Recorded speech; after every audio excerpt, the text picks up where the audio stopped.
Hi, I'm Len Epp from LeanPub, and in this episode of the Front Matter podcast, I'll be interviewing Roy Keyes. Based in Houston, Roy is a data scientist and consultant who has built and led teams at multiple tech startups in a variety of industries. You can follow him on Twitter at RoyCoding and check out his website at roycoding.com. Roy's the author of the LeanPub book, Hiring Data Scientists and Machine Learning Engineers, a Practical Guide. In the book, Roy provides a detailed guide for people hiring data scientists into their organizations, helping you understand the various roles you'll be hiring for and how to pick the right candidates for each position.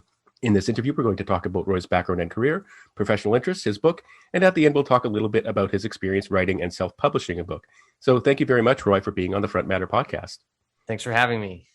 I always like to start these stories I always like to start these interviews by asking people for their origin story. So I was wondering if you could talk a little bit about where you grew up and your path to a career in data science. Sure. Well, I guess the origin story, I didn't come out of a data science egg or anything exciting like that. But I'll go back to where I grew up. So I grew up in Kansas, which is right in the middle of the US. And I always wanted to be a marine biologist, which makes sense when you're, hundreds or thousands of miles away from the nearest shoreline. But when I went off to college, I ended up studying physics. And eventually I ended up doing a PhD in physics. That whole time, I think, I was, when I was in high school, was kind of the early web days. And so I started getting into just basic web stuff and programming, and eventually in college and then later in grad school really drifted towards computational physics stuff. So I was always kind of doing some programming things, always big on open source and Python. And right around the time when I was finishing grad school, data science started to become a thing. Something that I started seeing. I also was always kind of peripherally into startups and stuff like that, and kind of paying attention. I had a few friends that were involved in the startup world. And so after graduate school, I worked briefly in a cancer clinic doing radiation physics, what's called medical physics. And after doing that for a couple of years, I kind of was at a point where I needed to decide what I wanted to do going forward, and decided that maybe data science would be a good choice because I thought it was really interesting. I had been learning some of these methods to try to incorporate into some of the research I had been doing. And so kind of dove head in. There were all these new, at the time, learning resources online, open, free classes. People were had the desire at that point, about 10 years ago, to educate the whole world for free with a quote Ivy League education. And some of the early classes that came out were, related to data science and machine learning and stuff. So I did that. I started doing some consulting, mostly with tech startups. Eventually moved out to San Francisco and started working directly for some companies. And then also, at some point, moved back to Houston, which is where I went to college, and have been here for the last 5 years or so. And in the course of that time, I have started out as an individual contributor doing a lot of the hands-on stuff, and then eventually making the sort of blind jump into management and actually enjoying it a lot. I mean, I like working with all the people on my team. I feel kind of as a manager that if you can get high quality people on your team, which I think I've been incredibly lucky in that regard, then they can serve as they can certainly amplify or multiply whatever you could have done yourself. So sometimes that's a great feeling. I mean, you're still somebody's boss, which doesn't always go as smoothly as you might like or something, but I actually enjoy that. And one of the areas that I just spent a ton of time on, and also I think enjoyed, was related to hiring. Yeah, thanks very much for sharing that story. That's really interesting, though, the path that you went down. It was funny. You reminded me of an old memory at the beginning. I grew up in Saskatchewan in the middle of Canada, which, like Kansas, I imagine, is very flat.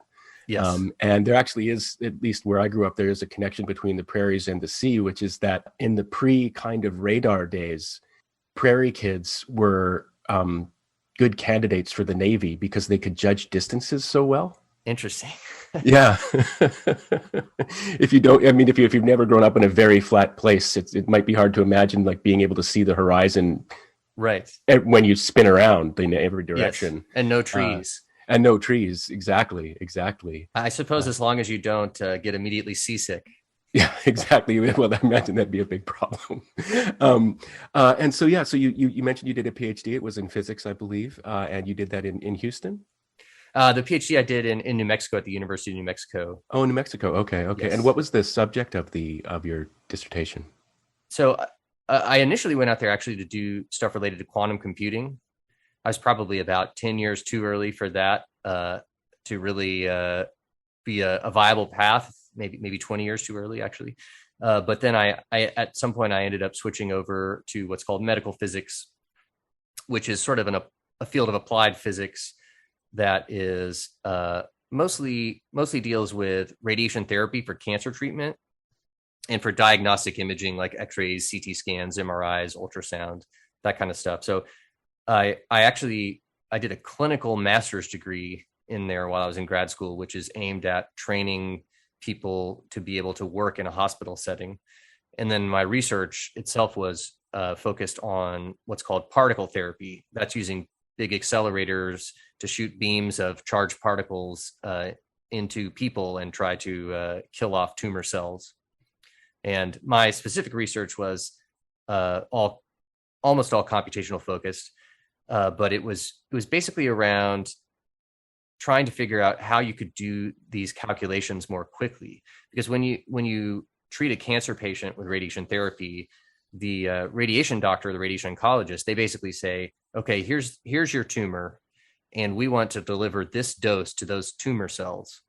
But at the same time, we want to make sure that the dose to some of these other healthy tissues is below certain thresholds. Especially, it depends on the organ because different organs have different sensitivities to the radiation.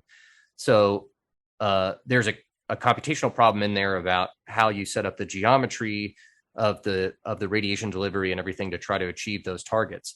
And while I wasn't working on the geometric problem, I did my grad school was I had two advisors. One was in the physics department, one was in the computer science department. My advisor that was in the computer science department, he focused on this computational geometry, which was optimizing these problems. And then on the physics side, which is what more I was working on, was trying to get as accurate as possible calculations of what the radiation dose would be. So a lot of times as a physicist, you're working on very, very simplified problems. Like, imagine an electron floating along and then it encounters a proton. What's going to happen? But with these applied problems, it is, you've got, as we call it, a medium, but that medium is a human. So it's a lot more complicated than, say, the vacuum of space with one electron and one proton or something. And so there, the only real way to solve these problems is to do calculations. And the gold standard way to calculate this stuff is called Monte Carlo, which is basically you're doing thousands or millions of simulations over and over and kind of taking the statistical result at the end.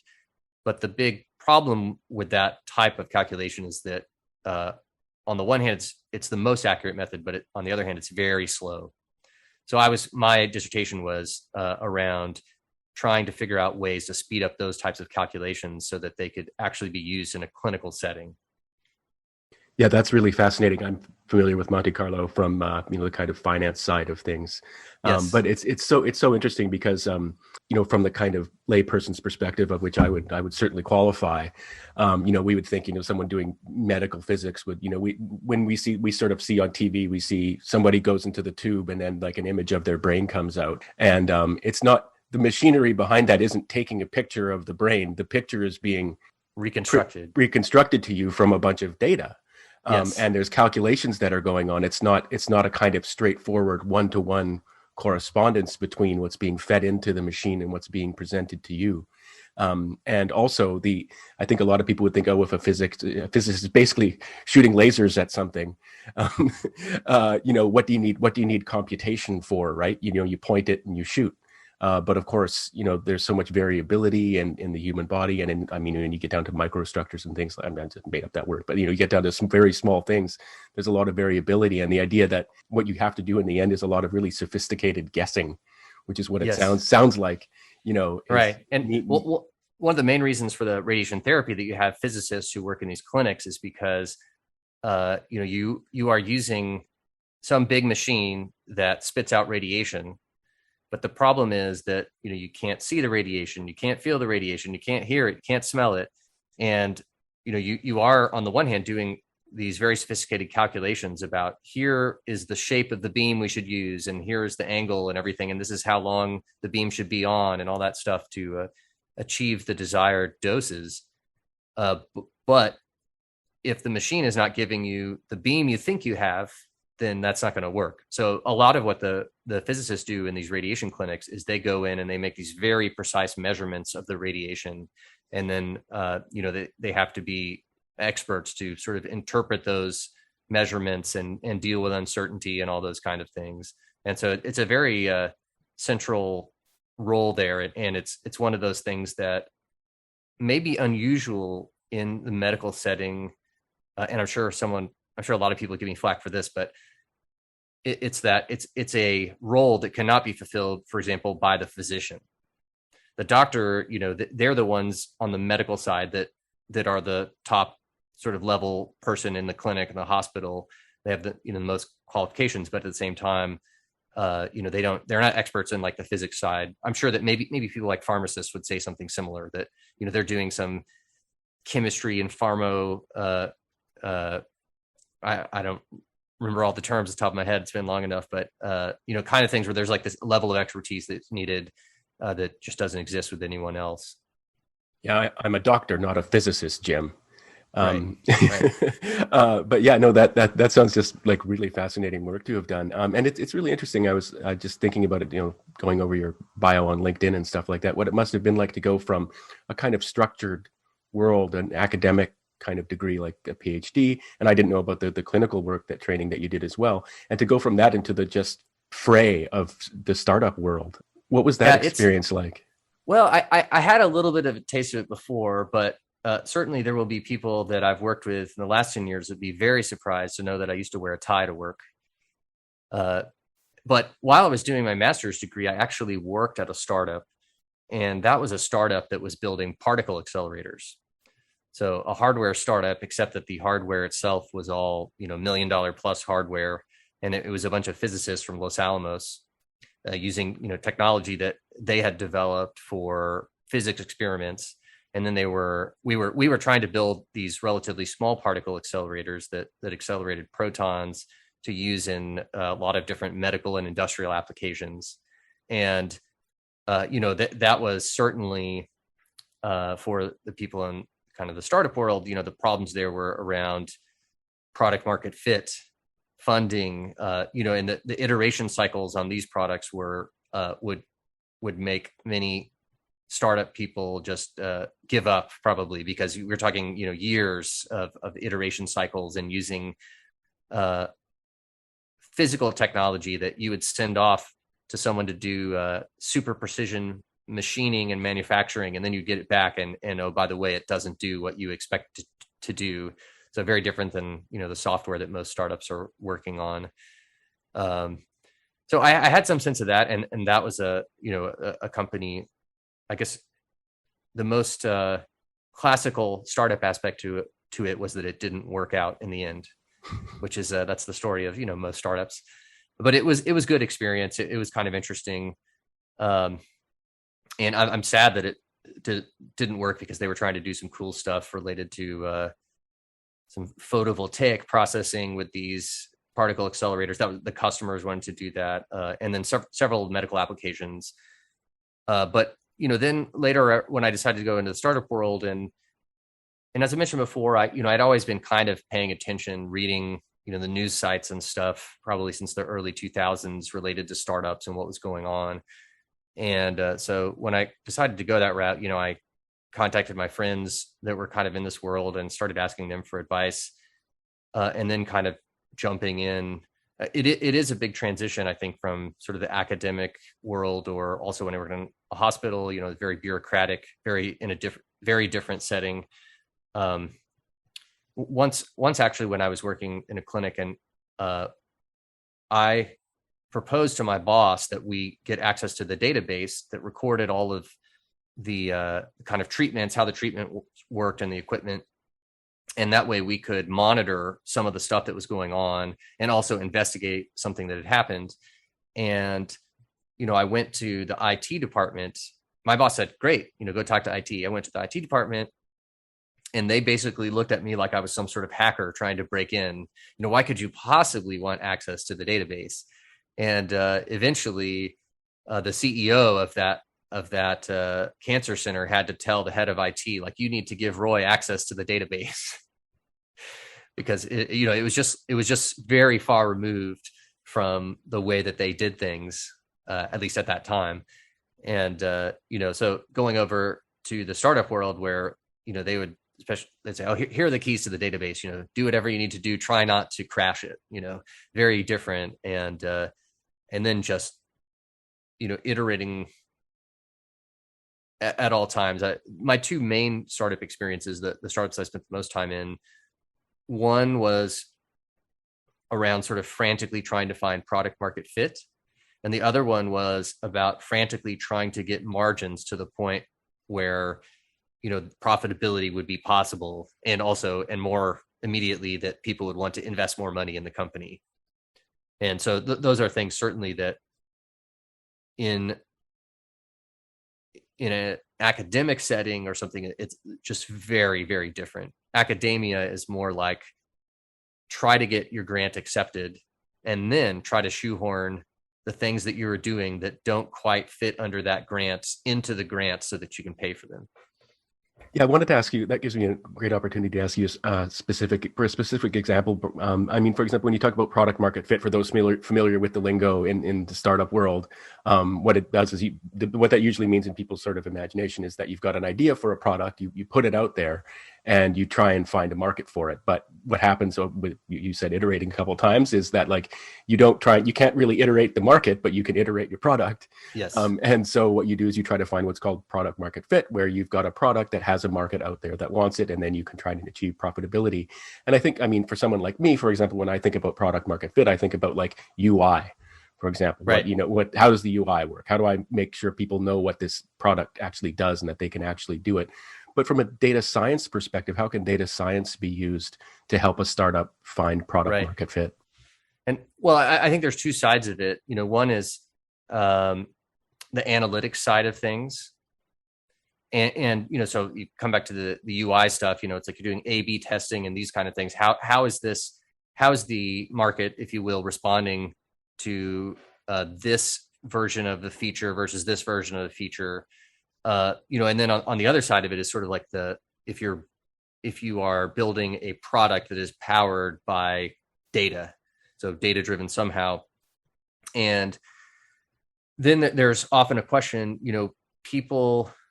people love data science and machine learning and artificial intelligence. Right now it's very, very popular, we'll say. But there's often a question of whether the thing that you could build using those techniques is actually solving a problem that people have. So a lot of it is, the founder of a company, they might come into something and say, oh, we'll use a lot of lingo here. We're going to disrupt this market using AI, something like that. And, it may be, if they're not on the technical side of this, it may be that they've seen a demo of some sort of technique and they're like, oh, if we just apply it to this domain, then that'll make all the difference and we can build a product that's better than these other ones.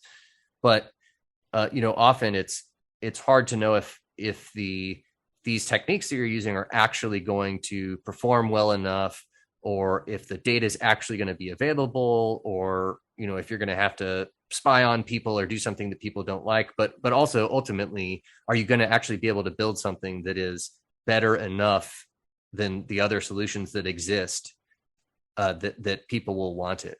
And there's just such a sort of allure to the buzzwords of things like AI that kind of, it pulls people in and they want to do that, but it's often, you often you have no idea at the outset if you could build something that will actually give value to the customers, give you that product market fit you need.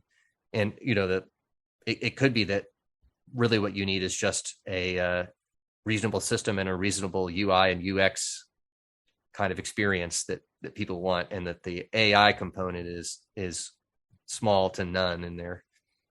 Yeah, I've got a lot of questions to ask you, I think, about this kind of thing. I mean, for example, we're going to have to go into, and you do this at the beginning of your book, go a little bit into terminology, what's data science, what's machine learning, engineering, what's artificial intelligence. But it's really fascinating to me. One of the themes, maybe just partly because of my personal proclivities behind this podcast, but also because so many of our guests are technical people, is that when you've been on the other side of the production of things, right. In my experience in a former life as an investment banker, it would have been, charts and forecasts and things like that, right? Business plans. When you've been on the other side of much more sophisticated things like machine learning and AI and data science and stuff like that, and the charts or the dashboards or whatever the reports that you produce, that behind the curtain, there's some guy, with crumbs on his keyboard making a bunch of decisions. Right. But if you've only ever been on the receiving end, you just see the great and powerful laws hovering over the curtain. Or I think from the data science side, we'd say that there was a data person who presented some analysis with a whole bunch of caveats, and then the business person took it and threw out all the caveats and said, "Look at this magic that we've got." Exactly. And this is actually, so this leads me to, I'm going to ask you a version of a question that I've asked many times in this podcast before, which is, what do you do when you're trying to overcome the throw out the caveats hurdle, right? Because, and often it's not even conscious, right? Like people just they basically don't process the caveats when you present the results of it's basically the results of an investigation, basically, or an analysis to somebody, again, with a bunch of decisions behind it. And I've found that, I mean, in my experience, people just often, it's really hard to get through to them. And then you run into the kind of next level problem, which is, well, then what good are you? Right? If you can't give me the definite results that I imagine a good data scientist would be able to provide me with, so how do you navigate those waters? I think it's very difficult. I have definitely seen that firsthand. I just, one anecdote, when I was charged, my team was charged with forecasting demand once, and then the sort of executive that was in charge of our group, whatever, was dissatisfied with our forecasting and said, "Look, I'm going to pick these couple other people not on your team, and we're going to do this by hand because we don't think that what you're doing is any good." And my initial internal reaction was just kind of rage because we had spent so much effort on this, and we knew the problem inside and out, but we also knew it was an incredibly hard problem. And basically at this point we had recently, before that, spent about 6 months just tooling everything up so that we could get the data flowing and everything going. And but I didn't say that. I basically said, okay, go for it. But kind of because I knew that they were destined to failure, because it was really the point of them completely underestimating the difficulty of the problem. And the outcome was that within less than a week they gave up and they never said anything about it again. So I mean, that's a sort of bad kind of version of it, where we failed at really trying to convey the situation as it was and the difficulty of the situation, and then at the same time, they had misaligned expectations. So there was this sort of misalignment between the groups of people. So I think that a lot of it, especially for a senior level person, manager, whatever, is that they need to spend a lot of time trying to educate and manage expectations around things for when you're working with internally or with a customer. Like if you're in some sort of consulting situation, you need to really try to lay things out as they are, and as gently, or the way I put it in the consulting situation is sort of as gently as possible, bring people back down to earth so that they can kind of understand things. More maybe concrete anecdote that I just recently heard from someone I know told me that when they had worked at a big media company, and they would always put screenshots of plots they would make to put them in slide decks, and their boss or someone, maybe it was their boss's boss or something, pulled them aside one day and said, look, I'm going to show you how to embed charts in the slides so you're not doing screenshots. And then his response was, well, the reason I take screenshots is so you can't mess with the chart. And that's the kind of thing, as the analysts that they fear, whatever is the data person. But it's and that's when there's, in this instance, a big power imbalance, so that data person is just doing whatever they can. But it is, I think, a lot about doing your absolute best to like set expectations and kind of cut away a lot of the fluff and the hype, and trying to sit people down and say, there is real value here, probably, but there's also a lot of stuff around it that feels very attractive, but you've got to understand that that may not be real. Yeah, it's really fascinating. When the world of messy data meets the world of messy personalities, and sort of, your boss's boss, and it's kind of two removes. You reminded me of something I hadn't thought about for a long time. But one time when I was, a young investment banking analyst, I produced an embedded chart, and one of my colleagues said, "You can't show a toothy graph like that to Martin." And I was like, "What do you mean?" He goes, "He doesn't like toothy graphs, or he doesn't like toothy charts." And what this means is, basically, for anyone listening, it means like really big spikes in the line in the chart, right? You want something nice and smooth. So what do? You change the scale of the y-axis so that it's not toothy anymore. And I think, if I recall correctly, I objected and said, no, like, this is the scale that's appropriate. And I remember being in the meeting room, putting up the sort of like, the slide on the wall. And the guy goes, "Why is there so much variability in the line?"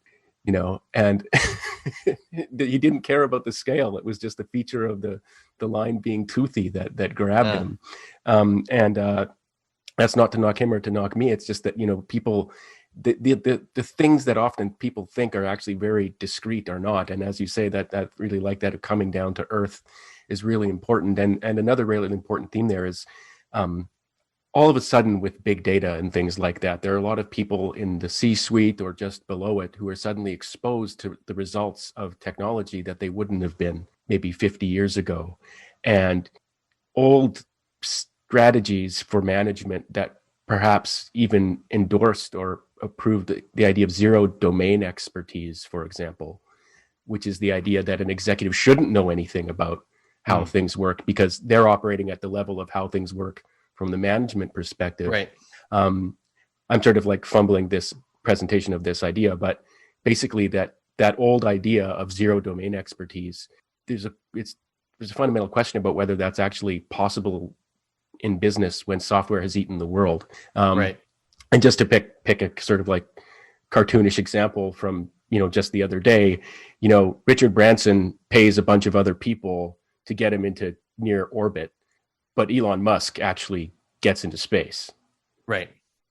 Might be a good analogy for, the modern world that we're in now, where, like, if you don't know anything about how the computers go, you might just be doomed. Yeah. Well, and I think that the technology, all of this stuff moves so fast too, that even those of us who are steeped in it today can easily feel like we're outstripped tomorrow as far as understanding these things. But, and actually, that actually leads me to a question I wanted to ask you, which is, so since you sort of started your PhD in physics and then moved on into data science, as you mentioned, has become this thing that basically people can learn formally. There are university courses in data science and stuff like that. Do you feel, if you were starting out now with the intention of having a career in this rapidly evolving world of data science, would you do a physics PhD again, or would you do a formal data science course? That's an excellent question. And I think it's probably one of the sort of twin $1 million questions. The other, one is, what should you do if you want to get into this field? The other one, and get hired. The other one is, of course, what my book is about, which is, how do you hire these people? How do you determine who's qualified? It's really hard to know. I mean, I got into this field at a time when, by definition, everyone was a career switcher, right? And nowadays, you could have a candidate that did both an undergraduate degree and a graduate degree in, quote, data science. And I'm not really sure. I've in the past thought, oh, if I ever could magically go back and do undergrad again and knew what I knew now, my first choice for a major to do it again would be computer science, so that, I had an even stronger background in what I was doing to build on this. And maybe out of my personal interests, that might still be a way to go, would be computer science and focus on these types of things.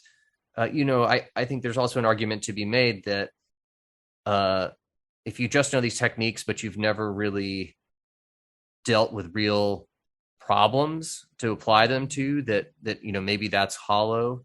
Although I'm sure people make the exact same criticism of statistics or computer science or whatever. But I'm not really sure. I think that it's not clear to me yet. I don't know who's going to be the best people. So on the other hand, you could make an argument that this stuff is all about, it is evolving very rapidly. So, the data science degree that you get today, BSDS, will, what's it going to be worth in 5 years from now, as far as what you learned? And so much of the skill is about really just continuing to learn continuously. And there's a whole argument out there by some people that would basically be like, well, college is on the way out because you'll be able to learn everything you need to do online, and you'll need to learn new stuff all the time anyway. So it is very hard to say. People ask me all the time, mostly about switching. If they want to switch, should they go get a master's degree in data science or something, or a boot camp? But I'm not really sure. I think if I were 18 again, I would probably, there's a good chance I would do a data science degree if they offered it at where I was, because, there's just so much cool stuff going on right now. Yeah, it's really, that's a bit of a non-answer. Sorry. No. I think that's a perfect answer, because it gives us an opportunity to move on to your book and the challenge that some of the challenges that it's addressing, Yes. the idea of hiring data scientists, because, the flip side of the coin of choosing what to do yourself if you want a career in data science is choosing who to hire. And if everything's in flux and moving so fast, and even the sort of the institution of data science as an academic discipline is only itself a few years old and obviously rapidly evolving, then as a person doing the hiring, how do you decide who to choose, right? And the path that you're now taking your company down. So just moving on to the next part of the interview, where we talk about your book, Hiring Data Scientists and Machine Learning Engineers. I was wondering if we could now do what I sort of gestured towards a few moments ago, and define some terms. Sure. And you start the book by saying these terms are difficult to define. They can mean a lot of different things. Someone who really knows their stuff might use the term AI very differently from a marketing department. Yes. And the marketing department might be more successful at finding venture capital. So I was wondering if you could talk a little bit about how the terms data science and machine learning and artificial intelligence are used. Sure. So I think that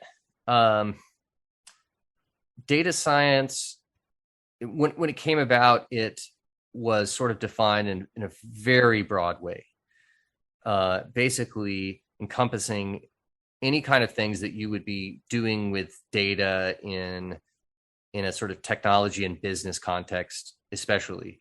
But so in that sense, in the broadest sense, it would be, answering questions by using data, making predictions using data, automating things using data, all of these types of things. So, that could be the very traditional kind of data and analytics type things, like, what were our sales last quarter and last year, or whatever. You get the data, take a look at it, Slightly more sophisticated things like, can we identify groups within our customer base that seem to be similar to each other? Can we cluster those or group those, segment those customers into certain things, and then we can maybe have ads that are really going after those specific segments of our customer base or the market. And things like A/B testing, as I mentioned before, there's supposedly some famous Google one where they tried out 41 different shades of blue on their search button to see which one got the most clicks or something like that. Can we statistically show that this is a better idea than our last idea? And then, that there's so a lot of that is sort of traditional kind of analytics. There's some more sophisticated statistical techniques. And then there's also machine learning stuff that kind of came out of the computer science world. And that's building these predictive models. You want to predict what price a house is going to sell for. You want to do search and try to rank what are the links that someone doing a search term, that they're doing a search, and for this search term, what are they most likely to actually want as a result, or recommend products or music or whatever else. They're using machine learning and some other kind of advanced numerical techniques in the background, and automating things. Or a silly example would be if you've got a big pile of pictures and you want to know which ones are cats and which ones are dogs, and you can building an algorithm to do that for you faster than a human could do, or facial recognition or something along those lines. So all of that really has fallen under data science. There's a lot of on top of that is all the stuff you need to do to make that happen, getting the data, cleaning up the data, transforming it, and also putting some of that into production, building dashboards, making reports, making web apps to some extent, depending on what it is.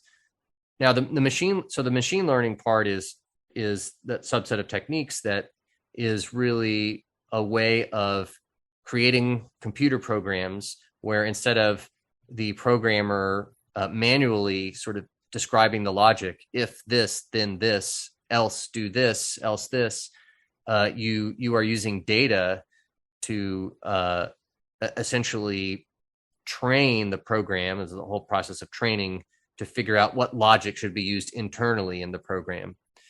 And so there are several types of machine learning, but some of the broad categories are like supervised learning, where you take data where you kind of know the answers. This is a pile of pictures of cats. This is a pile of pictures of dogs.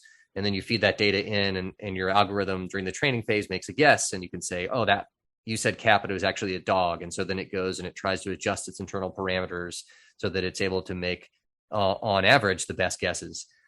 And then there's also unsupervised learning, things you're doing where you don't necessarily know. So that would be like the customer segmentation I mentioned before. Like if you had a ton of music and you wanted to classify it into genres, but but you don't know. You just have, say, in the old days, millions of MP3 files or something, and certainly something that a human could do. But when you have to do it at scale, you want to try to build an algorithm to do that.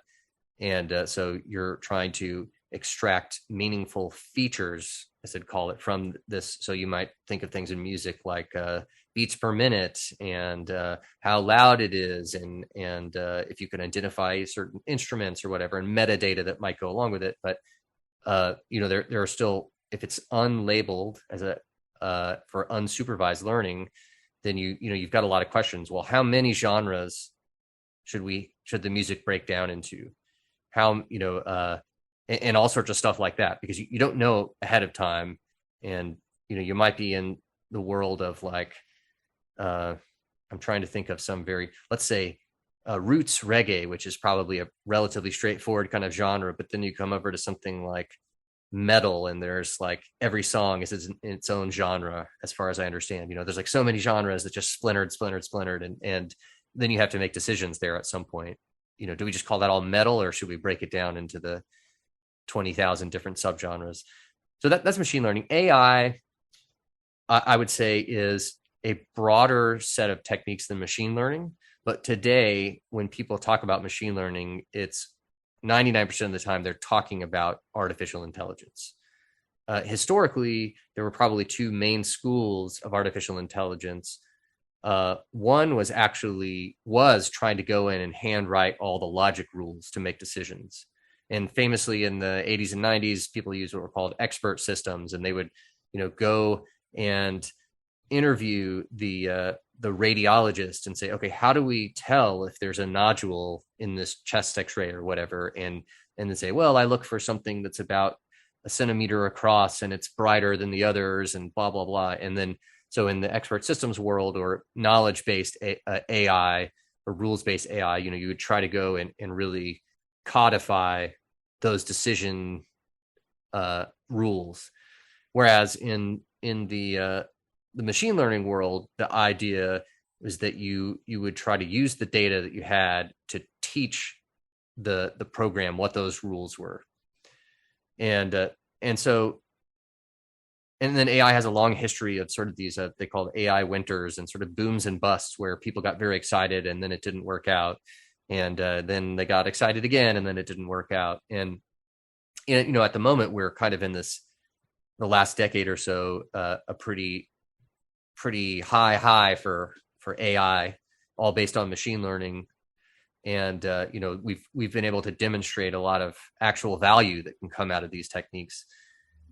And but at the same time, from the perspective of someone who works in this field, the AI term just gets abused so much.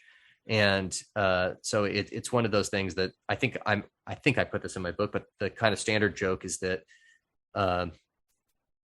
when you're out to raise money, you say AI, but when you're out to hire people, you say ML, machine learning, right? That's what they're actually doing. And it just it's not going to rub those people the wrong way if you say machine learning and that's what you're doing. Whereas if you say AI, people feel like, oh, this is, marketing, the human resources has been infected by the marketing people kind of thing. And so that I'd say those are kind of the layout of those three terms. Yeah, I think those are really great explanations.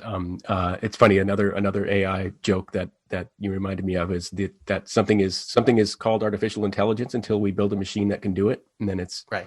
Then it's not intelligence anymore. That description you give in your book of saying, I really like the way you contrast, just like a programmer writing out all the logical rules. If this, then that, and that machine learning, you can understand it as saying, if this, then ask the machine. and then do what the machine does. But right. That's one of the reasons that it's easier for people to think of it as. That's what I think one of the reasons people are so often tempted to call it artificial intelligence, because it's kind of like asking somebody to do something for you, and you don't have to go into their head and know exactly what's going on, but something's coming out where there's no straightforward relationship for you between the input and the output. So it's sort of natural to relate to something like that as a form of intelligence. One of the examples I like to give to contrast those is decision trees or flow charts. That's something where if you were a doctor and you'd say, oh, well, is their heartbeat above this beats per minute? Is their temperature below this? Is their blood pressure above this?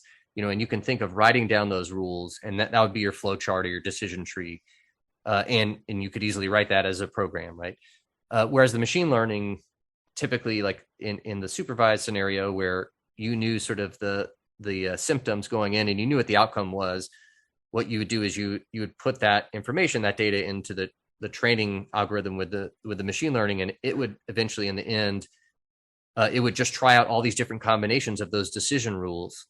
So maybe it'd say, is the temperature over 37 degrees Celsius? Well, maybe it starts off by saying, well, what if it's over 45 degrees Celsius? Which, by the way, you'd be dead probably if you're that hot. But and it's going to just keep trying a bunch of different rules, hopefully in a way that can actually find good rules. But then it might end up on the same kind of similar decisions that a human would make, or very different ones if it ends up getting better results in the end. It's just going to, and so you can think of it as those are two ways where you could build the same algorithm, but one is you just using what you as a human knew, and the other one is like just pouring in all the data try to figure it out. Now, of course, it's only going to be as good as the data you have. And I guess you could also say your algorithm that you write down to make your flow chart or decision tree is only going to be as good as the knowledge that you have internalized. So now that we've built up this pretty good foundation of understanding what data science and machine learning and artificial intelligence are, and what the sort of business or startup practices can be that they can be applied to. Let's say you're the typical person that your book is meant for, which is you're working for a company, whether it's big, medium, or small, and you've been tasked with hiring a data science team. What do you do? Well, the way I go about it in the book is, it's really about, first is try to figure out what you need and why.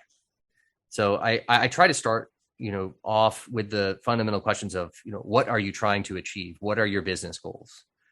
And then trying to kind of be as specific as possible and kind of break that down and to see what roles make sense to actually help you meet those goals, achieve those goals that you have for your business or organization, and then kind of go from there. So probably the highlight there for me is like understanding what you want to do and then trying to describe as crisply as possible what the roles are that you need.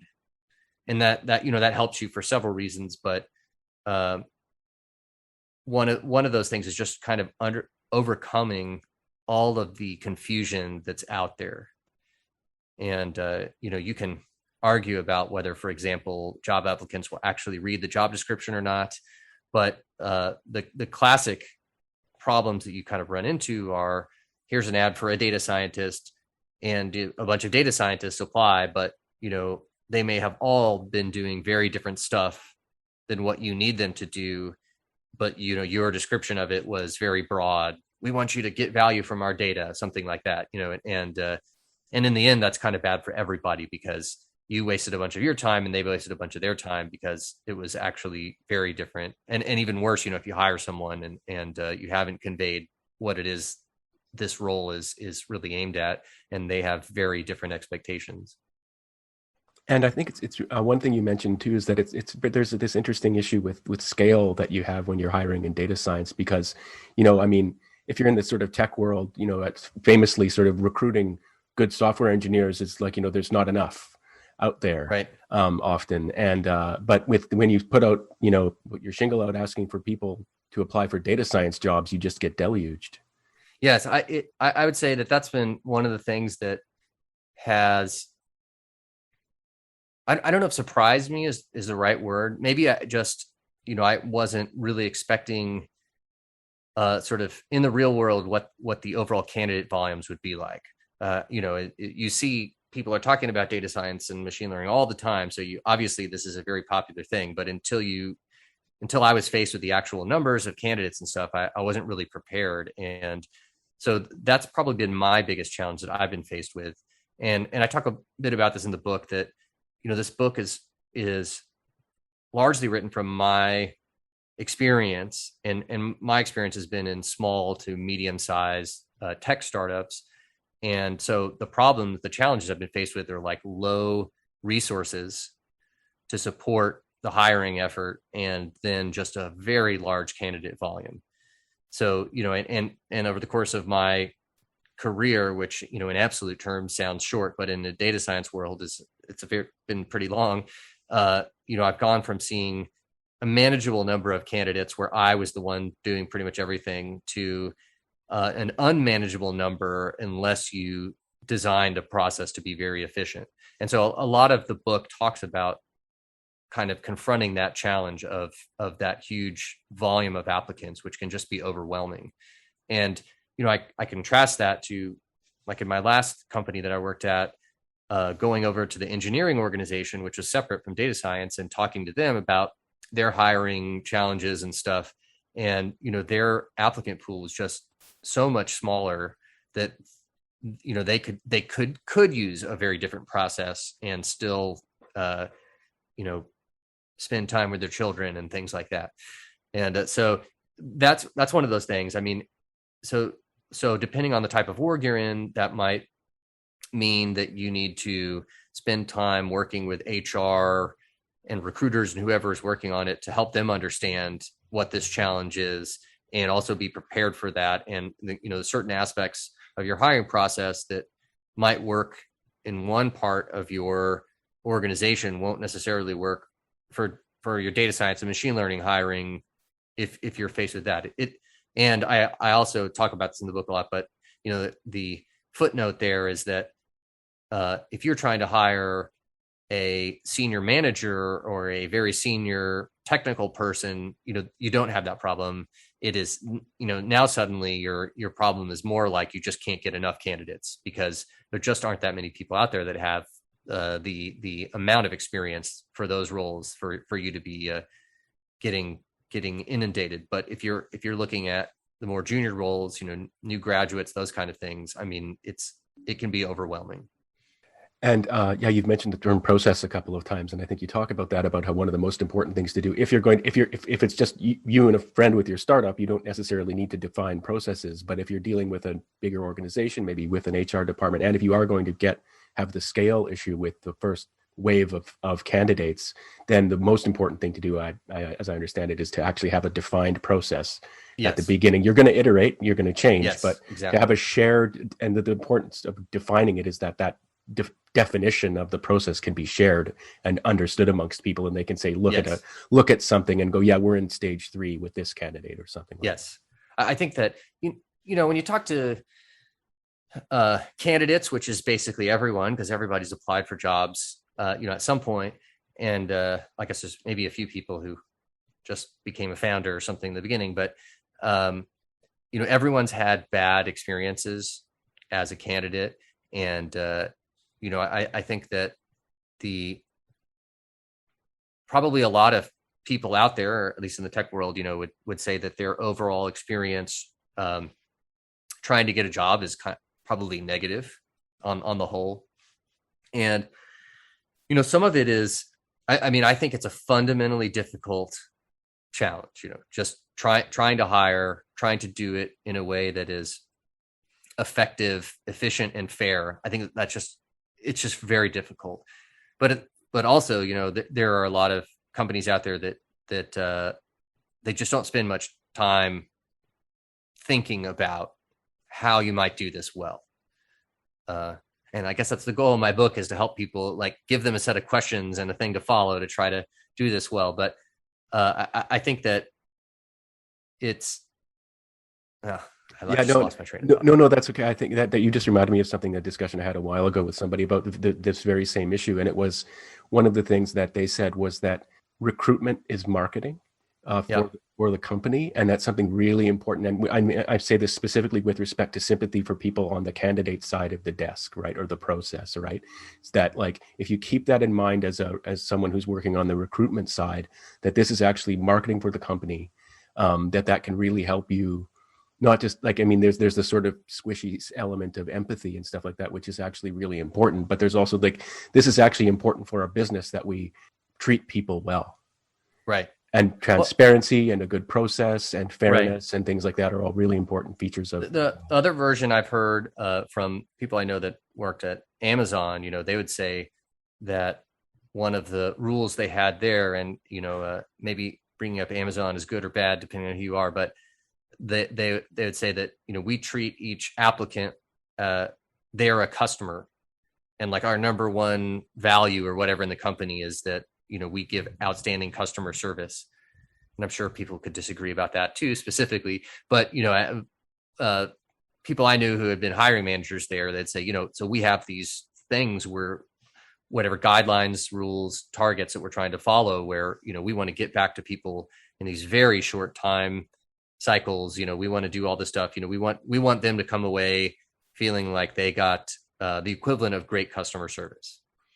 And I think that is a very challenging but correct goal to have in your process. There's, if you have hundreds or thousands or even more applicants, there's no way that everyone can come away from that process being happy, especially because, You get 1,000 candidates and you hire one person, there are 999 that didn't get hired. And certainly some of those don't care at all, but certainly some people are going to be very unhappy. But you don't want them to be able to objectively point out things that were unfair or unprofessional or whatever in there. Ideally, all of those people will come back and apply again the next time around. It's really interesting. I know your book is explicitly directed at people who are going to be hiring into data science, but any one of those 1,000 candidates would probably be it would probably be a good decision for them to read the book too, because if you know what people on the other, one of the really important lessons in getting hired is to know what it's like to be on the other side and what they're looking for. And so for anyone listening who is looking for a career in data science and isn't going to be on the hiring side until they've been hired in the first place, if you could give them one piece of advice, or maybe a couple pieces of advice for how they should engage in the application process and the interview process, what advice would you give them? Well, besides buy my book, Yeah. or maybe the second piece of advice would be buy 2 copies. I think the main thing that I've told people along these lines is that it's important to set your expectations realistically.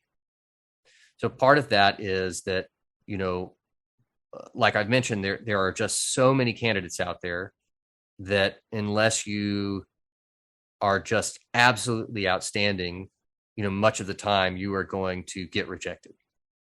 And so that's one piece. I mean, that's a little bit, that's an unsatisfying sort of answer around stoicism or something, but it is the reality. I talked to many candidates who would come talk to me after they had applied and got rejected. And there may have been no weakness that I could point out that they had, but they need to understand that they're up against a very large candidate pool, and there are people that are even stronger than them as far as the signals that are coming to us.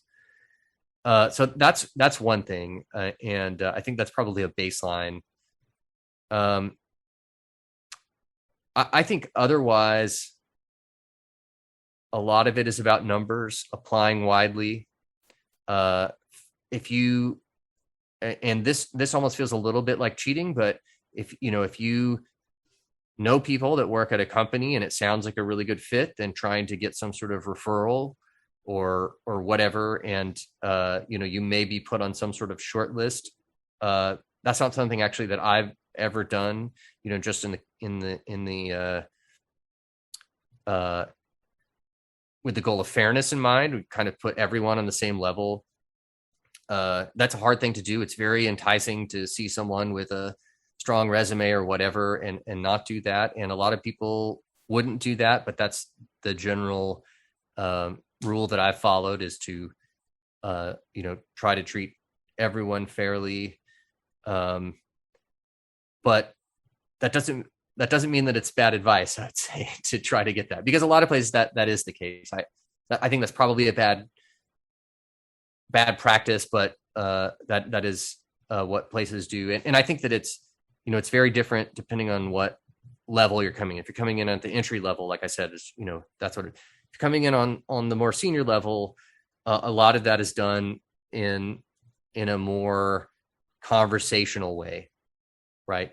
You can imagine, especially the further away you get from the technical stuff, the more subjective a lot of the skills are and everything. And so if you're a manager, you want to have your firm handshake or whatever.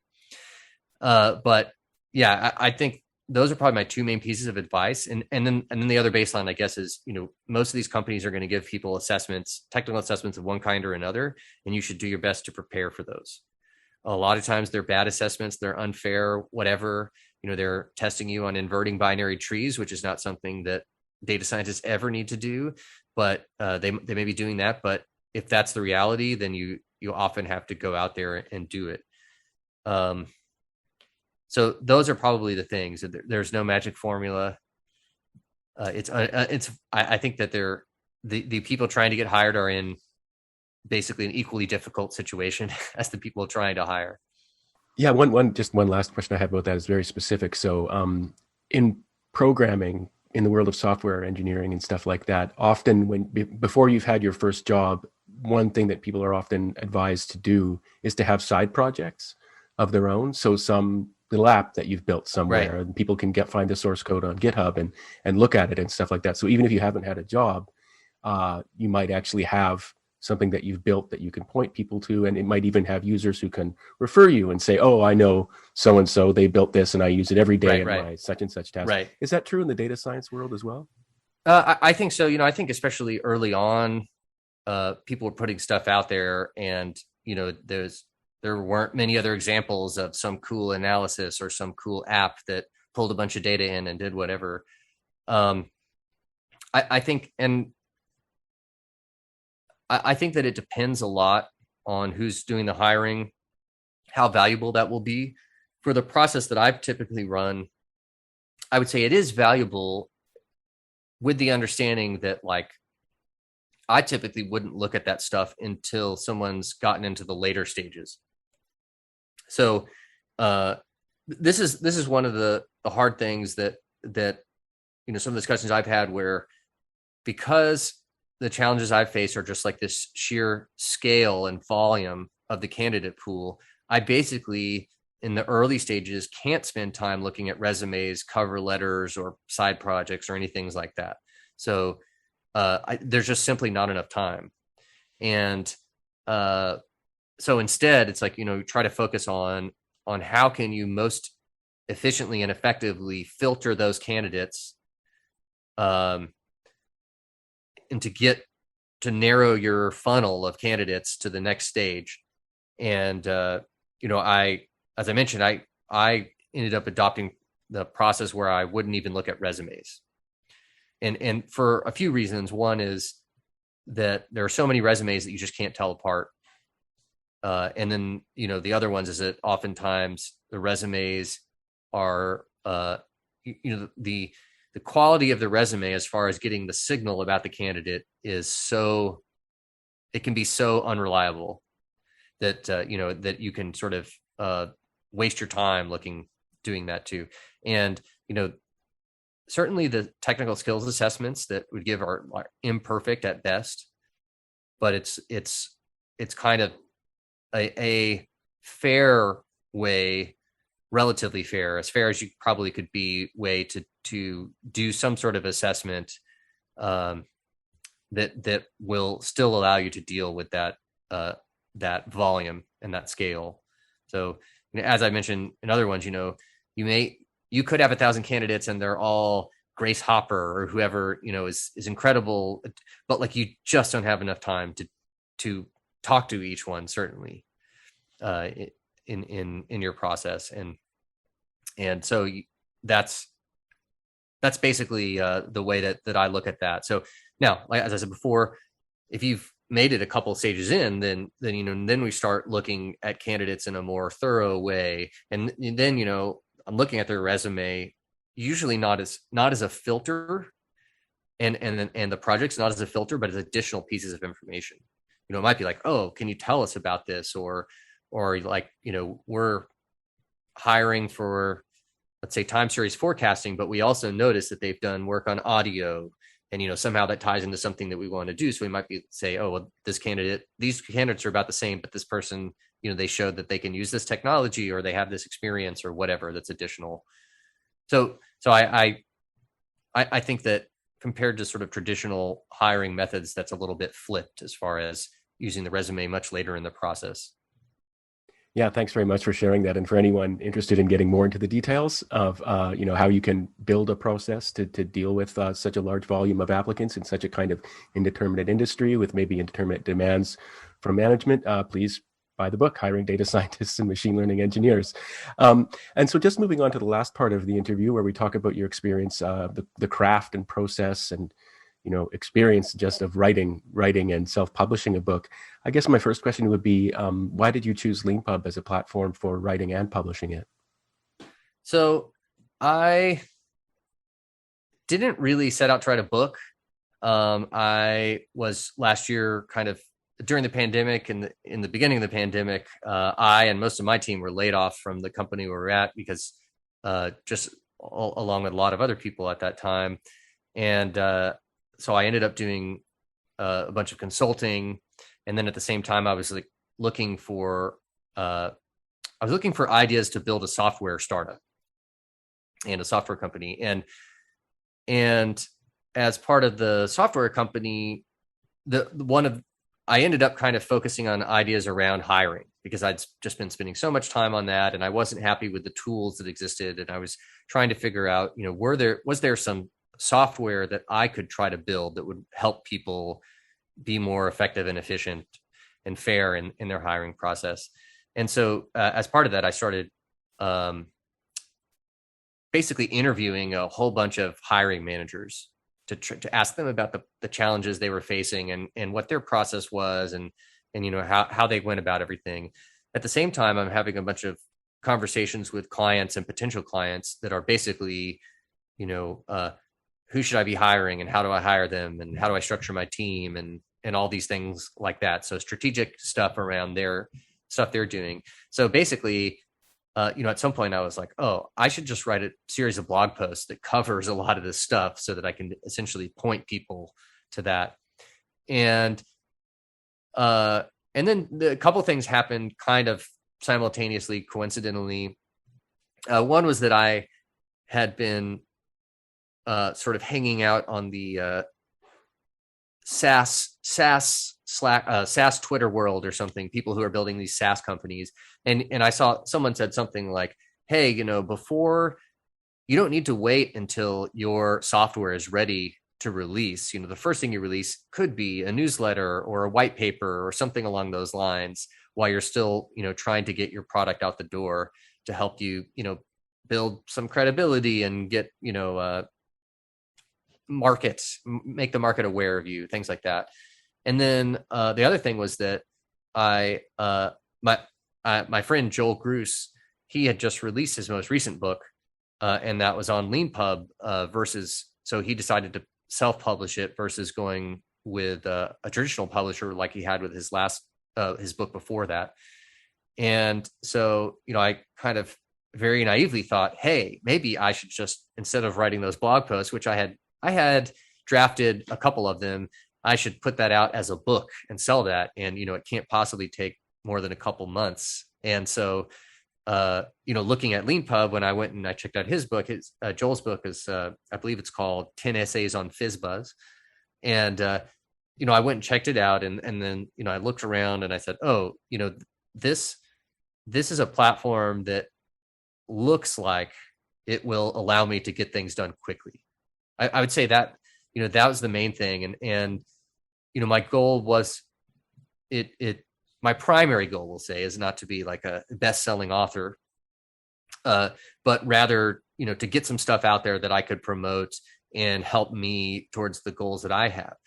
Now, of course, I grossly, misunderestimated, or maybe how long it's going to take, or maybe I overestimated my abilities, whatever it was. But, maybe if I had 100% full-time, very focused, I could have done it all in 2 months. But, my consulting work and other stuff kind of intervened. So my pace was a little bit slower. But, I ended up writing this on LeanPub. The other thing was, that immediately jumped out to me was, I'm a computer person, or I guess, I don't know if you can just say you're a computer person if you work in the tech world and, program and stuff. You are like an people will definitely call you that if you are. Yeah, incorrigible, insufferable computer geek, I guess, at that point, right? Is so with LeanPub, one of the things I immediately saw was the Markdown workflow that was available, and I normally write my notes and things in Markdown, and just integration. I chose to write my book with the Markdown to GitHub workflow, and then LeanPub then goes and grabs that and builds all of the ebook stuff. I didn't really mess around with other stuff. I was pretty happy from the beginning, and especially that I could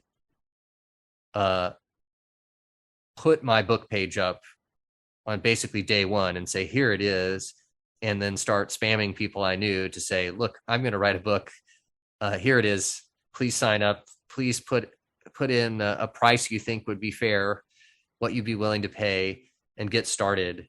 And I think that was really good, just to kind of start gauging interest, and also getting people a little bit ready, whet their appetite maybe. I will say that the very first thing I did was make a book cover, which everyone told me that I shouldn't be wasting my time on that. But to me, making the book cover and putting it up on the LeanPub landing page for my book was like, it was saying, oh, this is real now. I need to do this. I need to complete this. And then, I started getting some pre-orders and everything. And so, then at that point, you really start thinking, yeah, I should probably finish this. People have already paid me money, and I'm on the hook at this point. Yeah, thanks very much for sharing that. That is actually one of our most important features, actually, is that the moment you create a book, we create a landing page for your book and encourage you to fill it out and fill out your profile. And the reason is, A, it makes it seem real. B, it gives people an opportunity to sign up and say, hey, I'm interested in this book, and gives you motivation to do it. And that's, without those things, it just seems like it's just you and an idea. But anything being out there, including having a cover, is actually there as much for you at the beginning of a project, right, as it is for other people. And you brought up there, you can't do anything public without starting to get advice from people about what you should do. And yes. I would say, here's my advice: when you create a landing page for a book project, make a nice book cover image. That is the first thing the first thing you should do is create the book landing page. But the second thing you should do is make a book cover.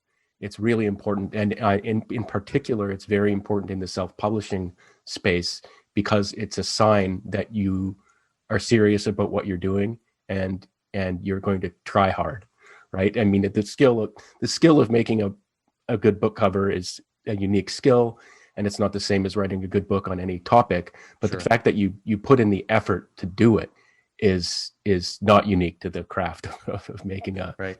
I have gotten a few compliments on the book cover, which I made myself, so I felt proud about that. But and then I'm sure, there's no accounting for taste, so who knows? But so that was a good starting experience. Like I said, I really liked the workflow that was available. I haven't tried the sort of web version of it, but one of the other things I did that was probably unusual was that I ended up doing some of the writing on my phone. And the way I did that was I have an Android phone, and you can set up a thing called, I think it's called Termux, which is basically, this is where it gets really geeky. It's a way to have like a Linux terminal command line on your phone. And so then what I was doing is like, then you can install these packages. So I installed Git, and then I installed a Markdown app, and then I have a very tiny keyboard that I like to use, that I would then, when I was kind of out and about and I was hanging out at my relatives' houses, usually about once a week for some dinner or something, and might spend an hour in the corner when everyone else is doing things, just writing, and have my little keyboard and my phone, and then I can just commit the changes and ship them off to GitHub, and then they're ready to go. So that was also interesting. It's not for everybody, but I kind of enjoyed that part. Oh no, thanks very much for sharing that. Actually, it's one of the joys of having so many of our authors be people who are technically proficient and curious, is that we get to hear about all the kind of Rube Goldberg machines that they built to do their writing, and for some people, it's just the process of setting it up is actually fun and interesting in itself. One other thing you did that was relatively unique too was you actually conducted, I think, 5 or 6 relatively long form interviews with people who work in the hiring, particularly the space that you're writing about. I think there's someone from Spotify, someone from the Wikimedia Foundation, and things like that. And I was wondering, I mean, we've been going on for a while now, so maybe in just a few minutes, if you could talk a little bit, if you could give some advice to people who are going to be doing interviews for their books, what little bits of advice would you give? Sure. Them? So I decided to do the interviews for two reasons. One was that, I was very aware that my experience was relatively narrow and the challenges that I had faced in doing hiring because of the specific circumstances I had been in. And so I wanted to, get some broader perspectives. And then, of course, there's kind of a practical marketing aspect to it, which is that I'm not as famous as some of those people, or certainly not as famous as some of the names of the places they were. And they're all extremely competent, extremely experienced people. And so that's kind of why I did that. And I think, honestly, that the interviews are the highlight of the book. And maybe it's because I already knew the stuff I was writing because it was already in my head. But they're saying things that I didn't necessarily know. But basically, I found those people. Some of them are people that I already knew. Some of them were people that, because I had been talking to other people about, hey, I'm going to do this book or whatever, then they were, sort of through the network said, you should really talk to this person. This is a person who has a lot to say about that topic. And as far as the sort of specifics, I ended up using Zoom, free Zoom. It's like no limit on the time, and in the settings you can go check the thing where it will give you two separate audio files for each, a separate audio file for each speaker. So very good for low budget podcasting and stuff like that.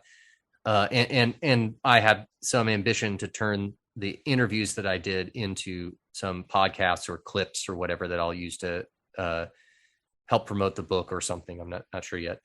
So, I talked to those people. I set up a list of questions. Mostly, probably half the questions that I asked all of the people in my book were the same, and then some more specific ones. And then, it comes down to transcriptions. So I actually went through and tried out a bunch of tools to do these transcriptions for me. The first one I didn't try. I'm not sure if I tried it at all, but, I started realizing like, oh, wow, I'm doing these interviews that are between 30 minutes and an hour, and I'm probably spending 5 times that much time doing the transcription. And you can see if you were in this podcast right now, you'd see Lynn looking at the clock, wondering how long it's going to take to transcribe this interview. But the and then I use some tools, and for the most part, also I'm a geek, and I'm work in machine learning, and that's what they're using to do these transcriptions. So I didn't try any of the ones that you had to pay for, because I was like, I want to see what they're doing. And so I tried a few open source ones from Mozilla. I tried some models that had been released by Facebook. I think they have one called Wave to Vec U or Wave to Vec 2 or something. So, I literally went and grabbed the source code and then started running it on my computer. And I'd say, unfortunately, nothing worked well. Some of the transcriptions were hilarious, but they weren't very useful. And then on the other hand, for my book, I was doing a fair amount of editing anyway. So in the end, I decided just to manually transcribe those so that I could clean stuff up and shorten things, cut out a few things, make me, certainly, and to a very small extent, the interviewees sound a little bit smarter, chopping out the ums and whatevers and a little bit of content that they didn't want to get in there, whatever it was. So at the end of the day, I felt that for these, I think I did 5 interviews, that probably the best value was for me to just transcribe these by myself. Yeah, thanks very much for sharing the details of that process. We actually have a professional transcriber that we pay to do it. I do an editorial pass afterwards. By the way, if anyone listening, if you do like the transcriptions of our podcasts on LeanPub, I can put you in touch with our transcriber named Alice McDonough. She's very fair, and she's fair priced and does a good job. But yes, I know I used to do them manually myself, and I know how long it takes. It's actually, and I also know that, the auto transcribing stuff just is not there yet. It's kind of amazing, because I do voice typing all the time on my phone, I'm sending messages and whatever, and it works very well. But the little bit of stuff that I had seen, it just wasn't close to that. And then on top of that, when you are actually having a discussion in a setting like an interview or a podcast, and the way people talk, it doesn't, it's not the same as when you're doing, for example, deliberate voice typing. And, you if you listen to yourself or someone else doing it, they'll tend to slow down, enunciate better. You're trying to structure what you're saying as a sentence, and it's not all you knows and ums and ahs like it is in regular free flowing speech. So, and that's what you get when you transcribe. The other one is there's a lot of noise and junk, and then stuff that is confusing to the auto transcribers. I mentioned advice earlier, and before we started recording, you mentioned that you had an interaction on Twitter today. I think you didn't say it, but I sure. gathered questioning your decision to use our platform, and I was wondering if. Well, it wasn't quite that. It okay. was so I saw a tweet by Paul Graham, who is he was the founder of Y Combinator, probably the most famous startup incubator in Silicon Valley. And he posed a question, basically, what platform and tools should I be using to self-publish a book? And I want to do it all in the browser.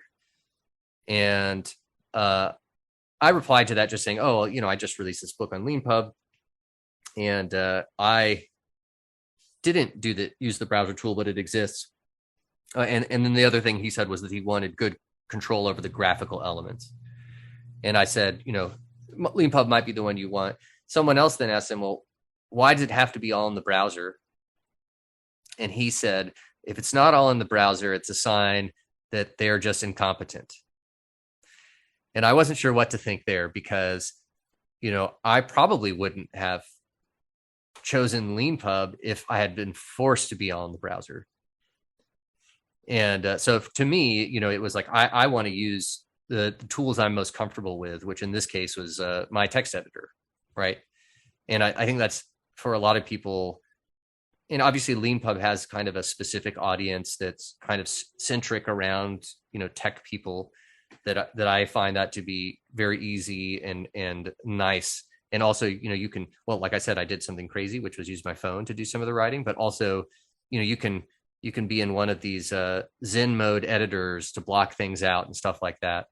So I don't know what to think about that. And it's for someone like LeanPub, it's a kind of a question of product market fit or product market niche fit, whatever it is. Yeah, thanks for sharing that. That's really fascinating. I think when it comes to explaining why he would say that about, if they don't know how to produce a book from a browser app, then they don't know what they're doing. I mean, that just speaks to what we talked about before, which is the messiness of personalities. And, one thing I would say in writing is that people are often very opinionated. You should come into hiring. People are even more opinionated. I imagine that. And the thing is, one of the differences I would say between like having very specific preferences and being opinionated is that you conflate right having very specific preferences with the right way of doing things for everybody. Yes. And that's I'm an opinionated person in lots of things, but it is true. Then I wanted to bring it up just in that sort of like at the sort of like more meta level, which is that whenever if you put yourself out there doing a project like self-publishing a book, you're going to get a lot of people coming at you with very strong opinions about things. Yes. And one thing I would note is that they often change them after they've had exposure to the world, because it's actually a lot more complicated than you might think. And if I had to guess why someone like Paul Graham would be making a comment like, if they don't know how to do it in the browser, they're not competent or something like that, would be a lot of people's, I think, experience with book publishing and getting a book published is a lot of back and forth in Word. Right. And if you're someone who's seen a million, technologies tried and evolved and proposed, because the stuff that Y Combinator approves is one, small sliver of the things that people apply, the Sure. projects that people apply with. And if you're that kind of person, and then you try to get into book publishing and someone's like, send me a Word document, I can see how you would quickly come to the conclusion that like these people are not technically competent. And whether that's true or not, or Right. correct conclusion to draw or not, I can see how you would want to see. You would be inclined, sorry, just to finish, but you would be inclined to like want a signal that someone's technically sophisticated before you would get Right. involved with that. I coming out of the like physicsy, mathy world of academia, I feel the same way about journal publishers that don't accept LaTeX. Like, how could you possibly be a serious academic journal if you don't take LaTeX? But I could only speculate about Paul Graham. It's a little bit of a not something that I would expect because he has published a few books, but also I think I remember reading an essay or something by him where he talked about his process where he actually would write on a laptop that was completely offline. Yeah, you're just reminding me. I think I've interviewed more than one person who actually using our in-browser mode. What they would do is, even though they were still online, what they would do is they would go somewhere apart, like a coffee shop or something like that, to get out of their home environment. But what they would do is they would write until their laptop ran out of power, and that was like kind of a natural inbuilt timer, but that they didn't have to pay attention to. And so these different ways of getting yourself out of the normal circumstances are pretty common. The last question that I always like to ask on these interviews, if the guest is a LeanPub author, is if there was one thing that really annoyed you about LeanPub or that was broken, or if there was one magical feature that we could build for you, what would you ask us to do? Well, I think that the thing that only at the very end did I realize was available was some of the basically was that you could customize some of the layout. I chose like, oh, this is a business book. And then I just went with that. And then specifically the main issue I had was around tables. So if you look in my book, there are a lot of tables, and the way that they ended up, the default table stuff, there was like no horizontal separating lines. And so things were just kind of running together. And so that was one thing I was unhappy about. But then before I pushed out the final version, I just kind of went through and looked at every single option that authors have about their book. And I noticed like, oh, I don't have to choose the business book, the whatever fiction book, whatever I think 3 choices. There was this another one that was, customized or something like that. And I went and then I read through all of those options too. And I realized that, oh, I can add some extra space. I can add lines between there. And, I'd say I actually searched the forum several times to see if I could find something like that. And I could never find anything that pointed me there. So it was really, I just kind of wasn't specifically looking for this, but I kind of did a dragnet just to make sure that there wasn't anything I was leaving out of, important options. I think the other one is I'm considering doing some actual physical books. And, I'm coming into this with no experience publishing a book.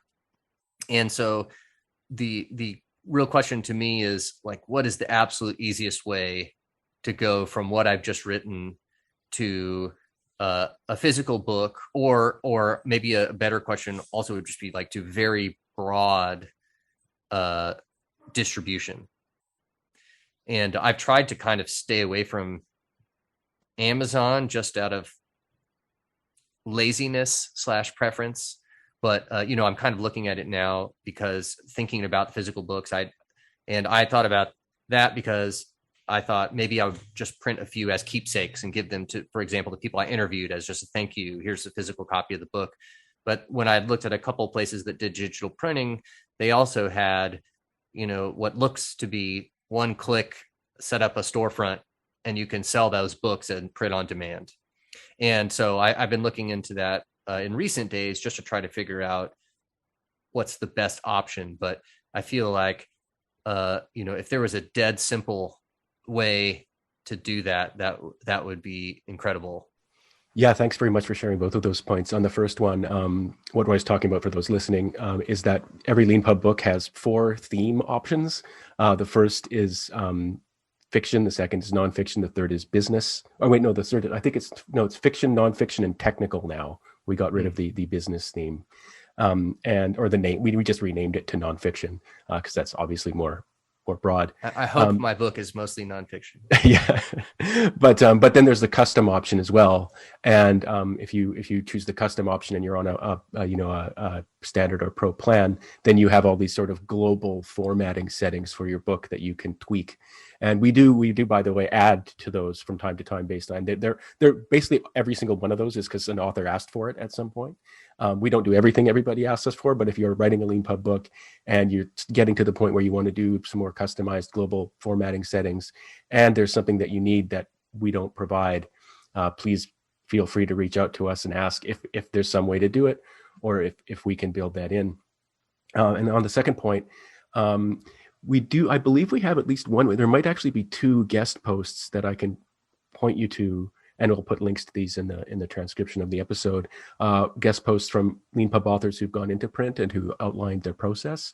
The main answer there, though, is that we have a print-ready PDF export flow, so that once you've written your book using one of LeanPub's writing workflows, you can then just choose some settings, whatever, the sort of page size and stuff like that. And then you just click one button and we give you the print-ready PDF file that you need, that you can then take to various print-on-demand self-publishing sites and services and things like that, and you just upload it and add some metadata and descriptive stuff as usual.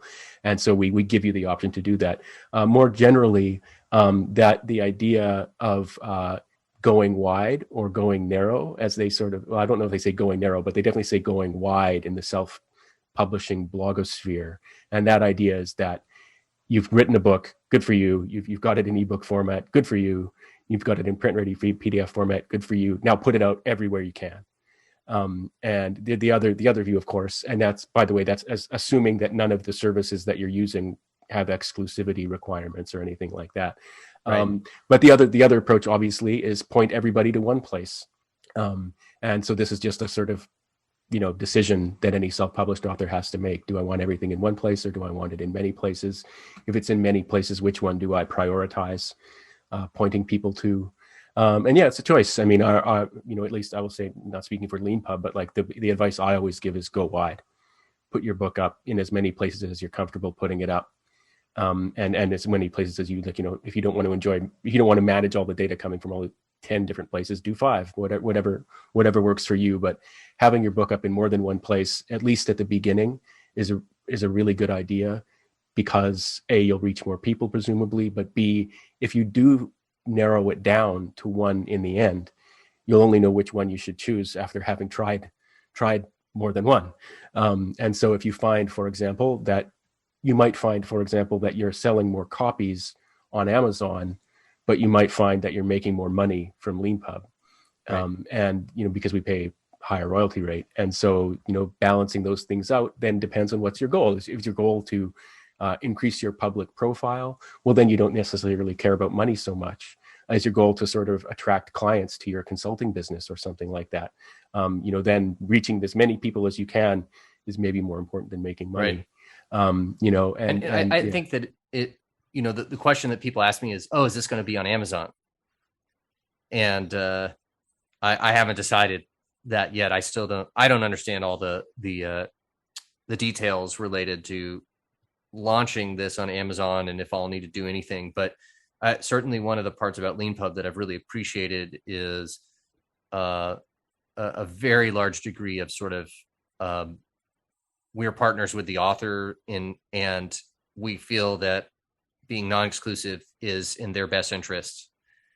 And, so really like the ownership, I have the ownership of my book and I can do whatever I want with it. And I feel like that's minimally very aligned with my values, but I think also probably just very good for the authors. Oh yeah. I mean, that's actually one of the, in addition to being bad about letting people know that we have custom formats, we're also not very good at messaging about the fact that you don't need to publish your book on LeanPub at all if you use it to write your book and create your PDF, EPUB, and MOBI files. It's a perfect LeanPub use case for a self-published author is to use LeanPub to write the book and create the EPUB, like the ebook files, but never publish on LeanPub at all. That's we're here to be the best place in the world to write books as well as hopefully publish them. But that writing part, if that's all you use LeanPub for, then that's a perfectly good case for us. Roy, thank you very much for taking time out of your afternoon. Well, let me ask one more sure. feature request, Sure. which is, for a brief time, I was the number one top book on LeanPub, and I really want a badge on my homepage that says that I was the top seller. Thank you very much for suggesting that. That's a great feature request. I'll make a story for that for the team right away. Yeah, people love getting on the bestseller lists for stuff like that. It is actually really important that we find a way of surfacing that, because it helps people understand how good a book is and how much reach it has. And so thank you, Roy, very much for being on the Front Matter podcast and for being a LeanPub author. Thank you so much for having me. Thanks. And as always, thanks to all of you for listening to this episode of the Front Matter podcast. If you like what you heard, please rate and review it wherever you found it. And if you'd like to be a LeanPub author yourself, please check out our website at leanpub.com. Thanks.